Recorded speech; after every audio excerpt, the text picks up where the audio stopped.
Welcome everyone to today's Avid Tech Talk webcast series. These sessions were created for Avid customers and partners to administer, design, use, and implement Avid products. These sessions were also created to help you be more successful with the deployment and use of Avid products. And in today's session, we're going to be going over the Avid Pro Tools product. We're really excited about this section, and during the session, we'll be providing you with information that will help you troubleshoot audio issues while working in Pro Tools. Today's session is a live webcast presentation, and this session is not designed with polished marketing content. Instead, these sessions are less formal and really focused on providing participants with technical content and as much demo material as possible. My name is Kelly Hooks. I'm a Senior Director with Avid Global Services, and I'm very excited to be the host of today's session. And today we've got two great presenters for you. The presenters that are going to be presenting today the technical content is Mark Passler and Lewis Hinton. Let me tell you a little bit more about Mark and Lewis. Briefly, Lewis has been a customer care expert for 11 years now. Currently, he is focused on supporting venue live sound and pro audio support lines. And Lewis has worked in the customer care department in many different capacities in the past, including frontline support, also creating training content, as well as acting as a customer champion for accounts like Berkeley and South Park. Outside of work, Lewis is a gigging producer musician who loves using Pro Tools, especially to produce his two musical daughters' debut pop music project. So a lot going on for Lewis. Also, Mark, let me tell you a little bit more about Mark. He's been with Avid Customer Care for 14 years now, and as a member of the systems engineering team, Mark's primary focus is helping to drive escalated customer issues to a positive resolution. Now, before joining Avid, Mark also worked in a staff position at a popular blues-oriented record label and as a recording engineer in various Bay Area studios, so a lot of industry experience. He is also currently a gigging musician who uses Pro Tools regularly on various productions. I'm going to go ahead and now turn it over to Mark and Lewis for today's technical content. Thanks, Kelly. Thank you, Kelly. And thank you, everybody else, for joining us. Today we plan to cover some key concepts and techniques that we use when troubleshooting problems on customer systems. Our job in customer care is to help find the root cause of problems and provide a solution whenever possible. There will be times when we're not able to resolve something while we're on an initial support call or web case with a customer. We may need to gather additional information and further troubleshoot the problem. Our approach when doing that is to just help customers remain calm and rational and keep a sharp mind and open eye when troubleshooting. And what we mean by that is that Lewis and I are longtime Pro Tools users, musicians, and we understand the frustrations you can encounter when you run into a problem with Pro Tools or something else on your system that delays your production. Maybe you have a deadline that you're not going to make. It basically impacts your overall flow of your session. So today we hope to arm you with some techniques that will assist you with troubleshooting your technical issues going forward. Hi, this is Lewis. And good troubleshooting starts with proper compatibility of supported software, hardware, and operating system. 80 to 90% of our calls are based on just compatibilities, having the right hardware and having the right software and operating system. So I think a good place to start is the app itself. And if we go to the app, I already have the window open, but I'll show you how I got to it. Help, Knowledge Base, and that opens up the Customer Care window. From this window, we can get to the search and get straight to the knowledge base. So I think a good place to start would be Avid Audio Support FAQs. Audio Support FAQs. In fact, it might be a good idea to put some quotes around that.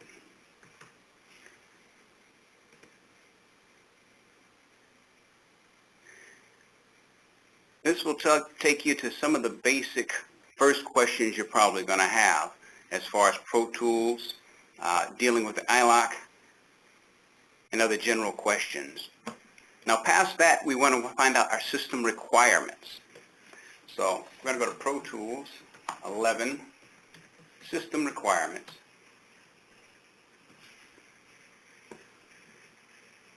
Over in the left-hand side here, we can use these to filter out the search.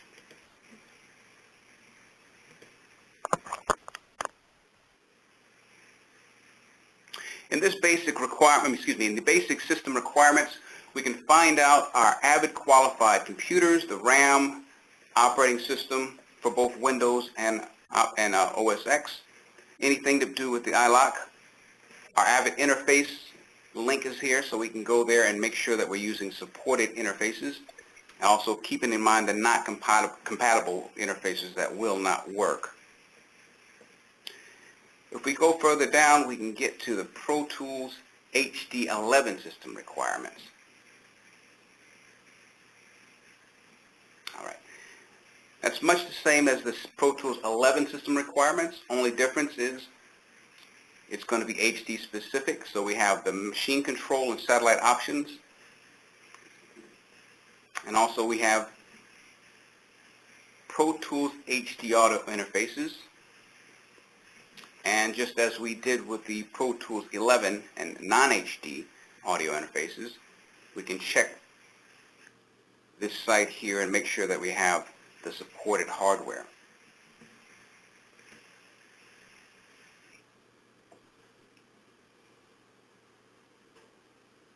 Now once we know that our hardware is sufficient, a good thing to do is look at the plugins. So we could go back to that home search and let's search out the plugins.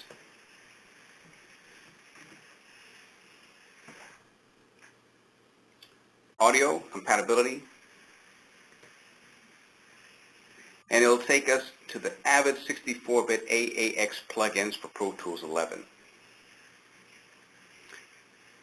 These are Avid's basic plugins as well as some of the updated plugins, and this will give you a link to get to the plugins for the downloads to get the latest version.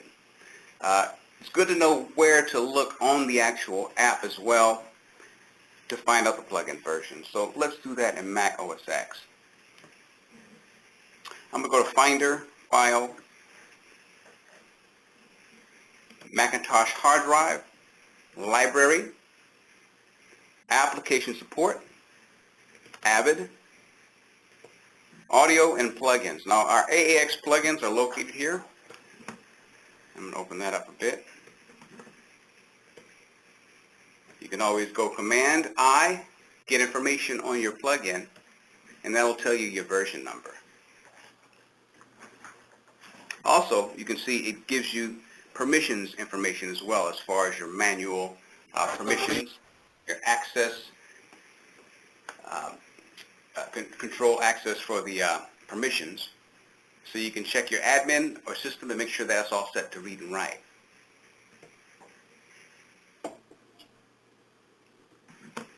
In application support, there's also Pro Tools 10 plugins. Now that's a different location. That's in DigiDesign, plugins. And your .dpm plugins will be located here. I'll open that up as well.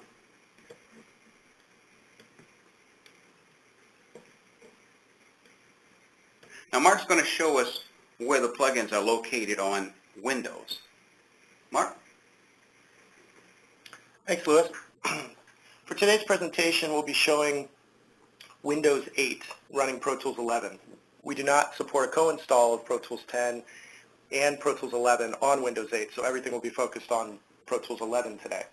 So to locate the plugins, navigate to your C drive, Program Files, Common Files, Avid, Audio, Plugins. And here you can locate the AAX plugins. Currently on Windows 8, our AAX plugins do not show version information in the product or file version columns like other apps would. So we will provide information on how to find versioning for files in Windows 8 where it does not display in the columns. We'll include that in the PDF document after the presentation. Cool, thanks. So next, after you've looked at the initial plugin window or the page, you'll notice there's a third-party 64-bit AAX plugins for Pro Tools 11. Click on that link. That's going to take you to the Avid Pro Audio community, and there's a thread that has been created, and it's updated pretty constantly. And that gives you the third-party AAX plugins that work compatibly for a lot of the users. So if we go to the bottom, we see it's been updated just on the 23rd, and it's usually kept pretty current. It's important to check the version of all plugins, especially third-party plugins. There may be a time where we update a version of Pro Tools, but certain third-party manufacturers haven't updated their plugins to be compatible. You may run into various performance issues, including crashing, if you're not running the latest version. So definitely use the documentation we have available to you online to make sure that you're running the most current compatible version.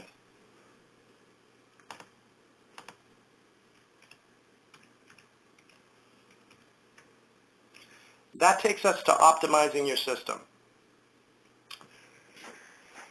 There's various documentation available that will allow you to verify your initial setup and optimizations to make sure that you are current with Pro Tools, with any third-party relevant software on your system, operating system, etc. So Lewis is going to take you now to some helpful tools and tips on our website. Okay, so we'll go back through the K-Base through the actual app. And they have how-to videos right in the left-hand side, on the right-hand side there, but we can get to the same how-to videos through the search. So if we click on search, knowledge base, and there we are. Just type in how-to videos.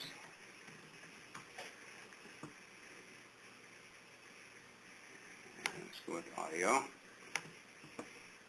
That will take us to the customer care how-to videos. Here's the Tech Talk webcast series, but down below they have the Pro Tools videos. That'll give us a few videos for initial setup, some optimizations videos, and some troubleshooting and support videos. These are great to just kind of look, take a cursory look over them. And I'm going to show you how to get to the optimizations. All of these links will be included in the information we send out to you. They have the Mac guide and the Windows guide, but there's also the computer optimizations guide. Now that has all the optimizations for Windows 8 through XP, 10.9 through 10.5. I'm going to click on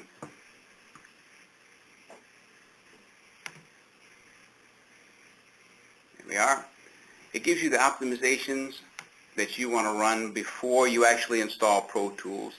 And that could prevent a lot of problems just from running the optimizations. But it also gives you some troubleshooting techniques that's good to go through. You'll be able to delete your Pro Tools databases and preferences. Now that's great to deal with if you have like Neo access errors or if you have unexpected quits. Uninstall Pro Tools, uninstall, reinstall Pro Tools. That could be something that can happen just from having a co-install that didn't turn out right. So I've had problems to where Pro Tools 11 would not open in a certain way until we got rid of Pro Tools 10. So sometimes you want to uninstall Pro Tools, reinstall it, start simply. Repair disk permissions. We'll go into that a little bit later, but that also takes care of some operating system related issues where you go to launch and it won't be able to find certain plugins or certain elements or components of Pro Tools, won't allow it to open. New user account. When you create a new user, that creates new preferences, new permissions, and it's a good way to really quickly find out if you're able to launch Pro Tools in a new user. Let's go to the Pro Tools databases and preferences. Now, this is something that is always good to kind of go through as soon as you have those problems in Pro Tools. So I'm going to go to Finder and show you where to find the preferences. In this case, I'm in 10.85, but it's the same for 10.9. Go, press the Options key, get to the Hidden Library. In the Hidden Library, we're going to go to the Preferences folder. Make this a little larger for you.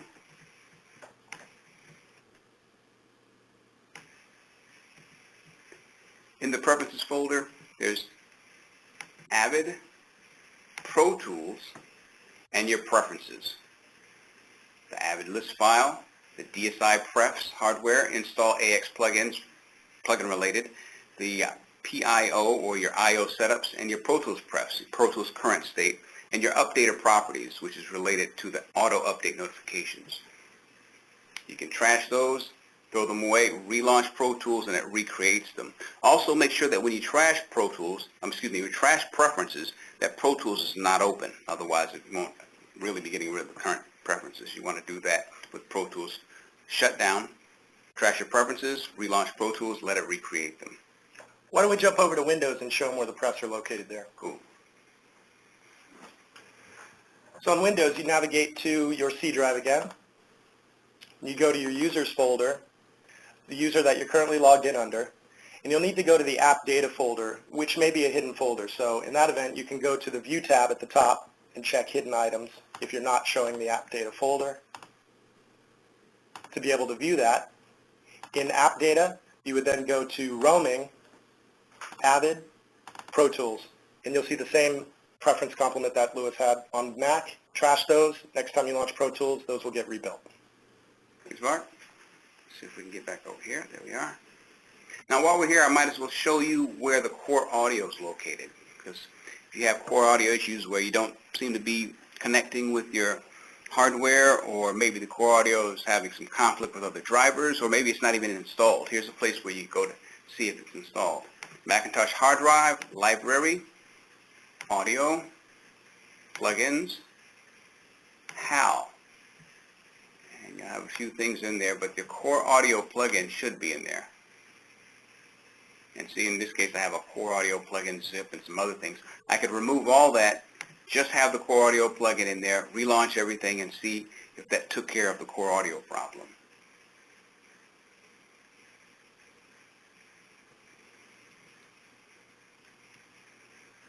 Updating drivers in general is a good idea because we do include bug fixes from time to time in the drivers for various Avid peripherals.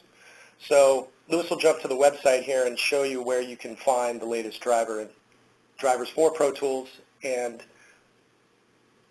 related peripherals.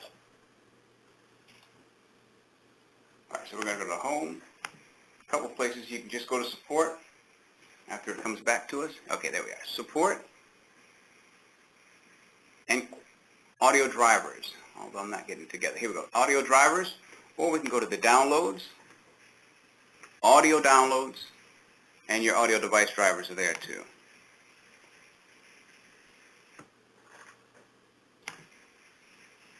Here's the HD drivers, AVB for S3L, USB, FireWire, etc. It's always good to uninstall and reinstall your drivers if you're having hardware-related issues. Another thing we offer in Pro Tools is an auto-update notification feature.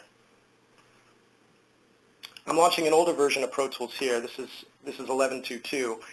If you're not prompted immediately that there's a new Pro Tools update available, you can go to the Help menu, check for updates. You'll see the Software Updater app launching down below. Same basic process on Windows. When you open that up, it says New Pro Tools Software Update Available. Navigate to Details. You'll see there's an update available for Pro Tools. View Updates. It will tell you your version and the current version available.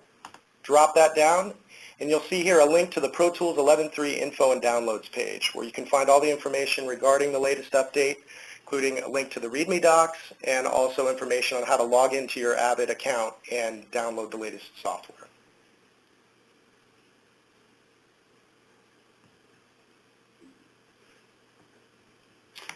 Next, we want to look at the documentation. It's always good to know where that is so that you can do some pre-reading before you install it, and also look for the What's New guides and the READMEs. We're going to stay in the apps, and that way we can get through everything right in Pro Tools. First, we have the documentation that's always been in Pro Tools, which is the plugins guide, the reference guide, and the shortcuts. So you can click on the reference guide and it'll open that up. Now, if we want to get to the What's New or the README, we're going to use the Pro Tools knowledge base for that.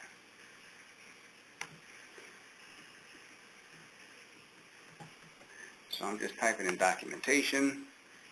I'll do a search. I'll narrow down the search for user guides and audio, and that brings us to Pro Tools 11 documentation all.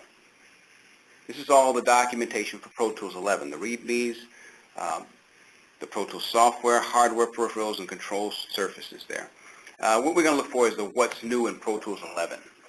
The What's New guide is included with major point releases of Pro Tools and documents the newest features included in that version and any other enhancements. So it's good to take a look at that guide to see if this update is relevant and something that you would want to do. Along the same lines, we have the README docs, and the README documentation is included with every Pro Tools dot release, which are primarily bug fix releases, though there may be features enhancements included in those as well. It's good to check the READMEs on these incremental updates because there may be a time when your studio's in the middle of a production. They may not want to update their version of Pro Tools until after they finish that. They can come check the README, see if there's any critical fixes, and they may determine that they need to do that update to take advantage of those latest fixes. So both What's New Guide and README really important to check before updating to make sure that that version is going to be the right version for you to run. Okay, so troubleshooting is basically just problem solving, and so we want to take it to its simplest idea, which is what's the issue we're dealing with, and if this issue is really an issue related to something being wrong, or could it just be a feature or an incorrect setting or preference. We've got a number of calls sometimes where people will think that the playback is incorrect or their audio suite no longer works, and it's just something as simple as one of the settings. Here, let me show you a couple of those settings. One of them is the insertion follows playback button here. And if you're working in Pro Tools and working quickly, you can hit the control in, and that'll turn that on and off. If it's on, then wherever you are, the insertion will follow your playback. So if I stop there, the insertion goes with the playback. Now, if it's off, then no matter where I stop, the insertion point will remain the same, which is quite annoying. So that's just something simple, that checking that setting, making sure that's good. Another one is the audio suite. Now, I actually don't have anything here, so let's create a track. Give myself a little bit of signal generator. Put it on mute. So, using an audio suite, if I were to turn off the Use in Playlist, close that up. Now, anytime I go to Audio Suite and I open up another plugin, the Use in Playlist is still unchecked, meaning that if I render something in the playlist, it's going to take and put it in the clips bin, but it won't be in the playlist, and I won't make any changes at all. So I've had a number of calls on that as well, and that's just as simple as the checking or enabling the Use in Playlist. So it's important to make sure that the problem we're having is really a problem and not just, again, a setting or some sort of preference. So while you're troubleshooting, gathering information, it's good to observe some key points. If something has stopped working, when did it last work as expected? Did you update your system recently as far as your Pro Tools version? Have you connected different hardware peripherals? Are you working on a different version of the operating system? Are you going from one studio to another, maybe from Mac to Windows? Definitely gather all that information, as well as information on the frequency and duration of a particular problem. If you suspect you have a bug, it's good to know the steps to reproduce it, if possible. If you're going to be contacting customer care, the number one thing that helps us get through a problem is actually having concise steps to walk through the issue, reproduce it on our end, so we can then work with software engineering or hardware engineering to try to resolve the problem. Along those lines, when we're troubleshooting here internally, we try to formulate a hypothesis of what the likely root causes would be for a particular problem, and develop a plan of attack to find the source of those problems. And there's a lot of helpful tools that can help us get there. As of Pro Tools 11, we introduced a new feature similar to what other manufacturers like Apple use, basically a crash reporter. If Pro Tools encounters a hard crash or an assertion error behind the scenes that causes a crash, you can now upload a crash report directly to our server. Notice the dialog here has a spot for you to put a comment. Best thing to do is an identifying comment with the customer name and maybe some information regarding what you were doing while Pro Tools crashed to help us find this on the server more easily. You can then hit send to Avid, and that uploads the log, and customer care will review that with engineering. If you choose not to update it or send it to the server right away and you want to save that log to contact customer care later and discuss it, you can choose the save option. You'll have your standard dialog that will allow you to save the file. And after you save it, in this case our desktop, you'll have that crash log there. It does say .crash, similar to Apple reports. So You want to make sure that you're differentiating between the two when you call us, but we can upload that at that time and then review that with engineering. Now, prior to Pro Tools 11, we didn't have the option of uploading crash reports directly to the server, but we could always collect D-logs. Pro Tools 11 also has D-logs. Basically, a crash report includes a D-log plus additional crash signatures. But if you're on a Pro Tools 10 system or 11 and a tech feels that we need to collect those D-logs, Lewis is going to show you how to find those now. Okay, this is going to be in that hidden folder again. So go, hit the Option key, down to Library. And in the library, we're going to go for the logs files and our Avid folder. I'll look at it in list view. This shows all the D-logs and the date and time when they occurred. Now, it's important for you to take note of when you had your crash or when you had the problem and grab the D-log that happened closest to that time. And then that's the log that will help us the most. Now also, besides the Avid, this is the Pro Tools 11 D-logs. There are the Pro Tools 10 D-logs. If you're using Pro Tools 10, you have to give us log files for that. That's the Avid log files. Again, I'll look at it in list view. It gives you the date modified with the time. And it's really important that you give us that D-log that happened around that time period. Now also, let's find out the D-logs for Windows. Let's see here. Here we are. So on Windows, you'd navigate to your C drive. You're going to go back to Users, to the user you're currently logged in under. You need to go into that hidden app data folder again. This time you're going to go into Local, Avid, and you'll see the logs file there.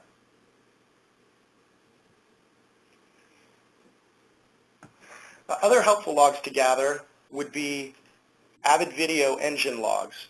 If you are suspecting that you're having problems with the video engine or it won't launch, it won't enable when you try to check the option in the playback engine dialog in Pro Tools, or if video peripherals are falling offline, you can also collect those AVE logs. And that's on the Macintosh hard drive, Users folder, Shared folder, Avid Video Engine folder, Avid Fatal Error Reports. Now let's see it on Windows as well. Now on Windows, you're going back to the C drive, to Users. This time you're going to go to Public. Public Documents, Avid Video Engine, Avid Fatal Error Reports.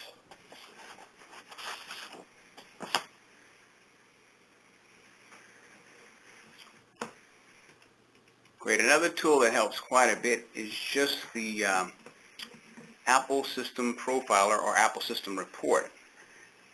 Let's go to that now. There's a couple ways to get to it. If we wanted to go to the Finder, we go to New Finder window, Macintosh hard drive. Let me get back in that. Applications, Utilities, System Information. You can click on that, and that opens it up. Now, the other way is you can go Apple, About This Mac, or Info, System Report, and we're in the System Information as well. Now this is good because it's going to give you your model identifier for your Mac, your processor, speed, your RAM, as well as your USB, Thunderbolt, or any other kind of configurations you have going. And if you send this file to us, we'll be able to open it up and profile your Mac to see if it's actually supported. So you can send this to us at File. You can save this by going to File, Save, and then saving it to your desktop. Why don't we jump over to Windows and we'll show them something similar there. Oh, cool. So there are various diagnostics you can run, diagnostic tools that you can use to run system reports on Windows. One that we find works pretty well is called a Sandra report. So I currently have the website open here, sisoftware.net. Sandra offers kind of a more full-featured version that you can purchase, but the light version is free.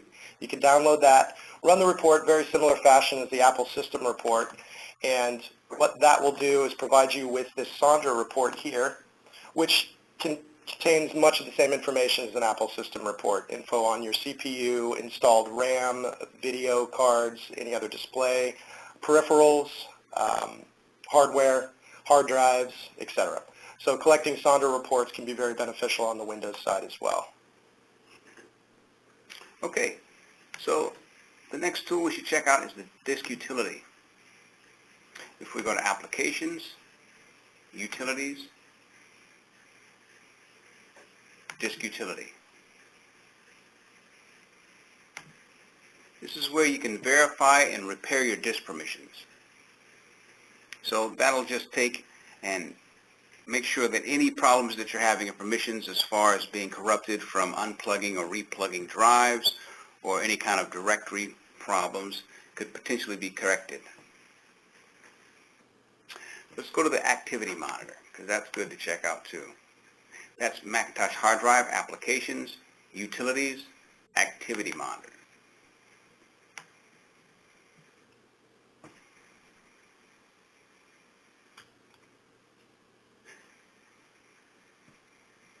So in the Activity Monitor, you can view your open applications and see what their memory usage is, which is important if you're running Pro Tools and other third-party apps in tandem, maybe virtual instruments, and you're suspecting that you're running into RAM-related problems. Applications may be running slow, sluggish, quitting.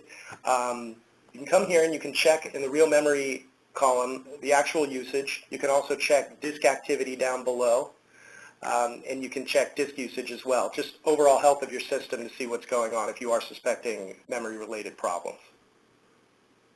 Great. Now, also in Pro Tools, we can use our system usage window, and that's going to. And this one is just on the aggregate device, so I don't have any HD or HDX connected. So I'm given the CPU, and in this case, we have 8 CPUs, so it's kind of giving me a duo chip because I have a 4-core machine, so it's kind of hyper-threading and showing me all 8 chips there, and that's going to let me know how the CPU is processing the information, and it'll give me percentages based upon what's going on. It's looking at mostly like your native plugins, maybe clip gain, elastic audio, your mixer. The other activity would be like your disk, the disk usage, your disk activity. As long as you have a 7200 RPM drive or faster, something like that, that should be fine. But you can look for this for any problems. Memory is going to be your RAM and how that's being used. And this doesn't have disk cache, but if it had disk cache, then that would be related to your RAM as well. If you're running a Pro Tools HDX system, you would also see the DSP usage for all the chips on your cards listed at the bottom of this window.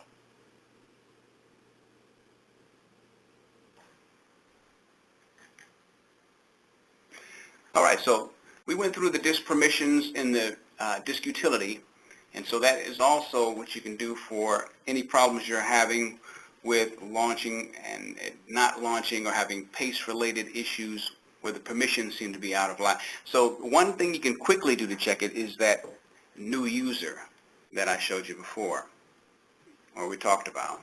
And in that case, you go to System Preferences, you go to your accounts, and you create a brand new user. Make sure it's an admin user, and that will create new permissions in the new user, and you can test it based upon that. And if you have problems, then you can come back to your disk utility, and I'll go back to that disk utility.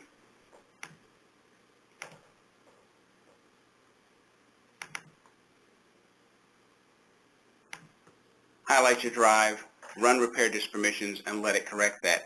I also kind of briefly went through manually checking your permissions and making sure that the access control list was set to read and write. One other thing we should check is the app itself, because you can check those the access control list for the app. So if we right-click and go get information, we see that the system and admin both have read and write privileges. That's good, just like we did for the plugins. Another permission spot to check is within Pro Tools itself. If you go to the new workspace window, you'll see that all drives, in this case we just have the system drive running, but all drives will have a permission selection for transfer, record, or playback. If you run into permissions errors while recording to particular drives, come here and make sure that they're set to record. If they're set to playback, you may see a 5000 error or something along those lines. So this is another spot to check.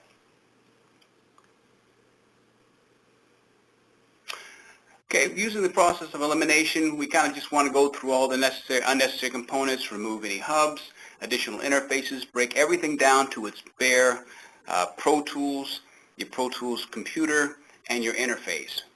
Record to the desktop drive as a test. We don't support recording all the time to the desktop drive. You should have a secondary drive.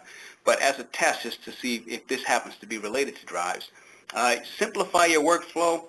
One way to check your if it's session related is simply to go create a new session, file, import session data, and import the data from that session that might be having problems.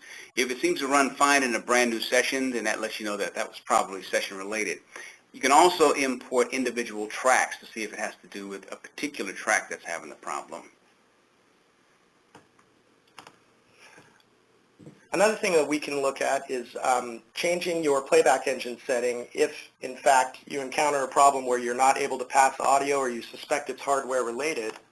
In this case, I'm running a 11 rack in the playback engine. You could come here, change your playback engine setting to aggregate or to built-in if you have an ASIO driver installed on Windows. And see if you can then pass audio through the built-in audio card on your system. Another thing also to check, if you're not able, after doing that, if you switch back to your hardware and you're still not able to pass audio, would be to take a look at your I/O setups. Sometimes your I/O setups can be out of whack depending on if you took a session from another studio using different hardware peripherals or different version of Pro Tools to yours. There's the option down below for sessions overwrite current I/O setup when opened. If that's not checked, it will maintain the I/O setup for the system you're working on. Otherwise, you can overwrite it with the session's I/O setup.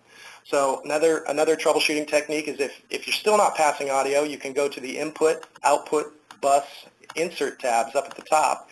You can highlight the paths that are currently there. First, you could try just defaulting to show the paths for your current peripheral. If that doesn't help, you can delete these paths and hit default, and it will then rebuild them per whatever your playback engine setting is for your hardware. So that's another good troubleshooting technique just when trying to make sure that you're passing audio correctly.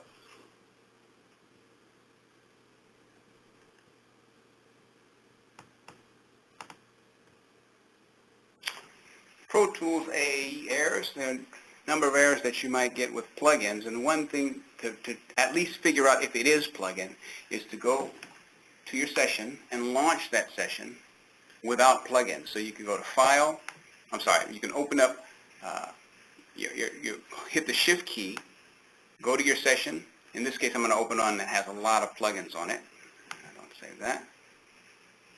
And AAE stands for Avid Audio Engine, formerly known as DigiDesign Audio Engine, DAE. You may see a host of errors in the 9000 range, 9173 errors, 9171, 9172 errors if you're running on HD systems. These are basically performance problems that generally tend to do with plugins. And what Lewis is showing you here are ways that you can diagnose that if you do need to contact customer care if you can't get around the errors. In fact, since you mentioned the errors, it'd be a good idea to show them how to actually get to. So if we go to a search here and we do the search for 9171, and 9172, it brings us to a lot of the troubleshooting steps. One in particular is this troubleshooting steps used to diagnose HDX and HD native errors. Now there's a lot of good information in this particular knowledge base, and it also applies to non-HD systems, a lot of this. This was just written up specific to that hardware at the time. But following through the steps in this knowledge base, if you're still not able to resolve a problem with 9000 series AE errors, it'd be good to let us know if you do contact customer care that you've looked at that and gathered as much information as possible. Another thing too that you may want to look at, if you want to go back to the previous slide there for a sec, was error suppression. Within the Pro Tools app itself, in the playback engine, you'll see that there are options for selecting ignore errors during playback record. Now it does say that it may cause clicks and pops. Unless you're taxing your system very hard, you shouldn't notice any clicks and pops. And many users just check this box and work anyway, but you can use it as a troubleshooting technique. So if you do check this option and you no longer have 9,000 AAE errors, that would be good information for us to know too if you do contact support. Cool. So just as a recap, before you contact us, customer care, one thing you want to have is you want to have the system profiling information, your computer, Mac OS X, Windows version of Pro Tools and the third-party plugins, any crash logs that you have, the D-log files. With the D-log files, we can find out a lot about your system, the plugins and things. Apple System Report or the Sonder Report. And also, anything else that you think might help us. Sometimes videos taken on a cell phone or a tablet or screenshots of the errors can go a long way in helping us diagnose the problem. And then just workflow of when the issue occurred. Again, steps to reproduce. Number one thing, if you have a consistently reproducible issue, those steps will help us get through it as quickly as possible. And something like a session that exhibits the issue. Okay, cool. To contact customer care, you want to go to our website.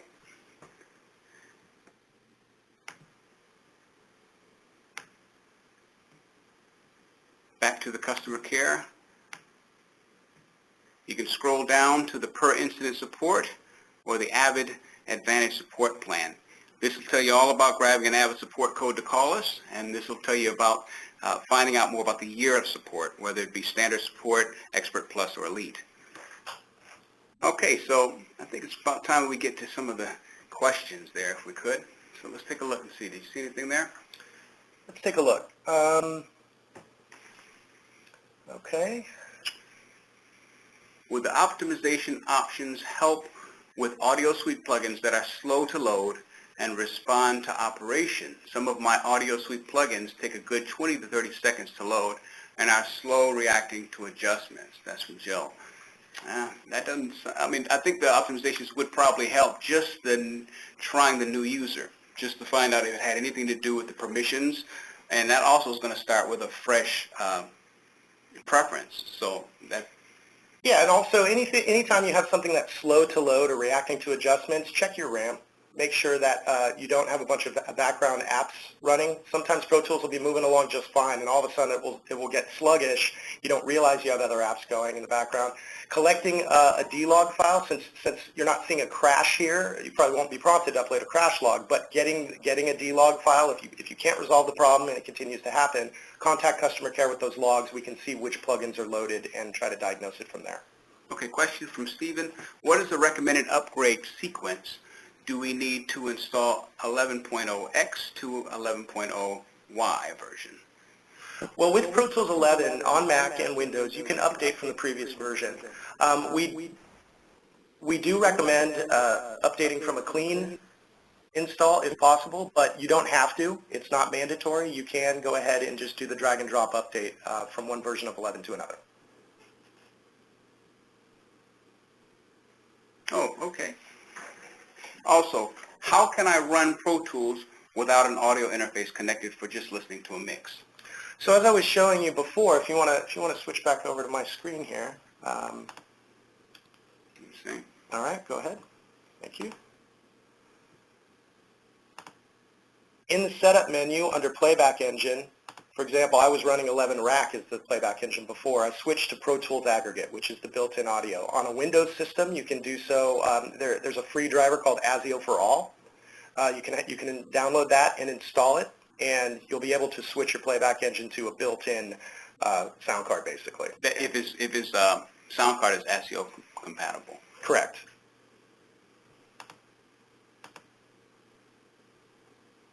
Okay.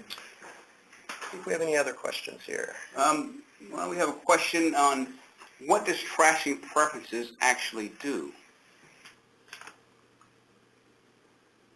Well, what it does is it gets rid of the corrupt preferences. Preferences is just like the current state of Pro Tools, the current state of the plugins, current state of the hardware.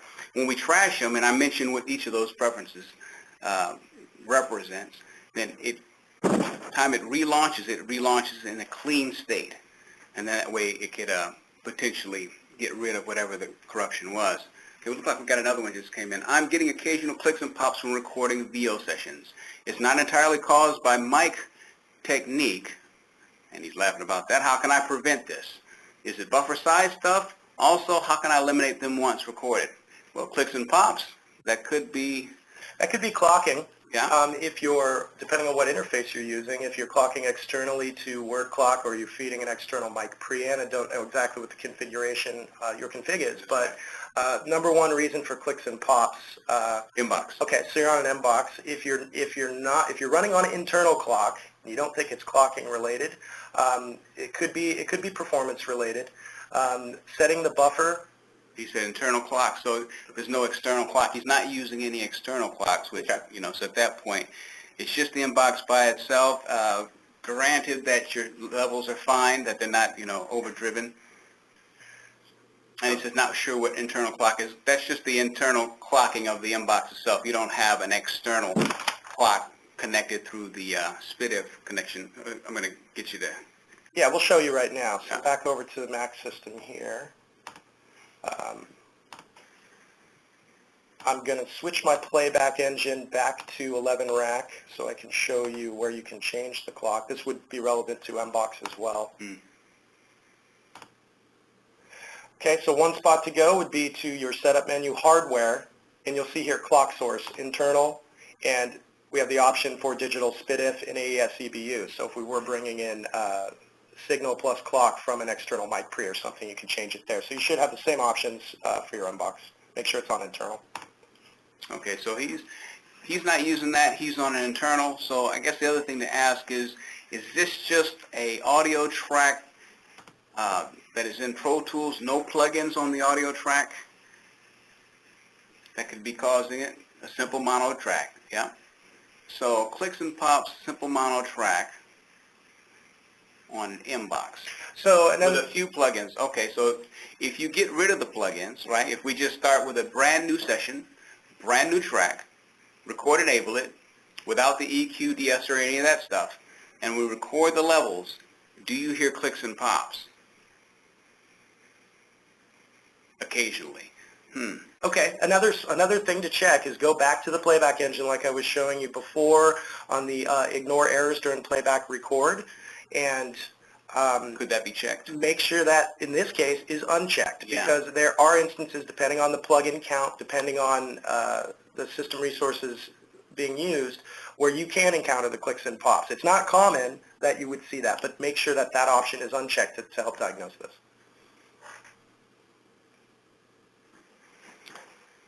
Cool. Well, I guess we can take one more question, huh? Well, maybe you have time for a couple more. Sure. Let's see. Well, Bob wants to know, if I need a repair, how would I go about getting a repair? It looks like a hardware repair. Well, you can call our support number, and that's, let's get the support number, 650-731-6100. Press number 4, and you'll be transferred to the repair queue. And that queue is there to set up an RMA so that you can have a hardware repaired. It's not for troubleshooting of any kind. So if you call for troubleshooting, then they're going to send you to the Avid support code route. But from there, you can check on the status of your repair. You can schedule a repair, and you can purchase parts. Looks like we have another one from Joe. What's that saying? So any ideas what might prevent Pro Tools from accessing files on a mapped network drive? I can see the files on the import window, but I get a file is unreadable by Pro Tools. Let's see. So you can run into various issues with network drives. Make sure, as Lewis was pointing out, the permissions for the drive are correct. That's the first thing that I would check. Also, check within the Pro Tools app. Go to the workspace window, and if your drives are showing up there, make sure that those drives are at least, well, if they're set to transfer, you may still be able to copy the files, but I would say have them set to playback or record. Double check that. Do you have any other file access problems when using non-network drives, like your internal drives or any other SATA drives?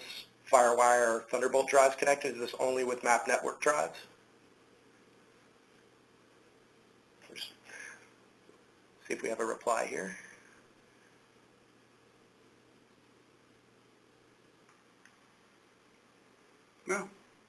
No, all good, just mapped. There are some other things you may be able to check, and I'll tell you what we can do. We can get in contact with you after the webcast here and follow up with you, because there might be a few other areas we want to look into and collect some additional data with you. Okay, one other question. What do I do if I find a bug? Do I have to purchase an ASC to call in about the bug? Well, no, you don't have to. You purchase an ASC to call us so that we can tap, but if we find out that it is a bug, then actually we can refund the ASC the cost of it, because you're actually helping us.